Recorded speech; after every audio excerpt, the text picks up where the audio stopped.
It's been just a few days since Sault Ste. Marie MPP Chris Scott was removed from the Progressive Conservative caucus. Tonight, we are looking into how this may play out and what difficulties he may face if he stays on the job.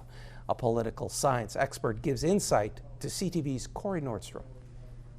Expelled from Ontario's Progressive Conservative caucus on Monday, the future for Sault MPP Chris Scott is unknown from a legal and political perspective. Focusing on the latter, we speak with a political science expert from Toronto Metropolitan University. Due to the self-governing ways of the provincial legislature, Dr. Tom McDowell states that unless Scott resigns, it regulates its own conduct. The first way is through what's called a process of expulsion. So a member can actually be expelled from the legislature through a majority vote.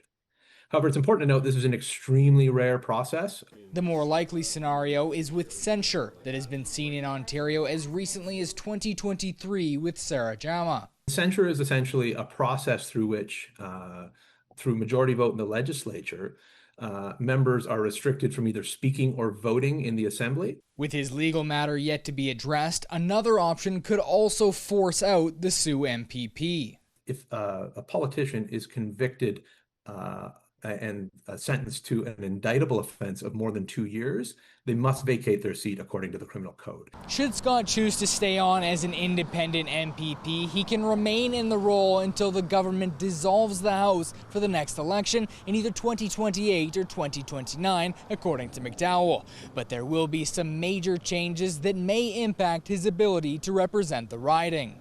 One of the major impacts of being removed from his party caucus is that he loses the support, the infrastructural support that comes along with belonging to a party. And so that will mean less access to financing. That will mean less access to the party apparatus that essentially supports MPPs.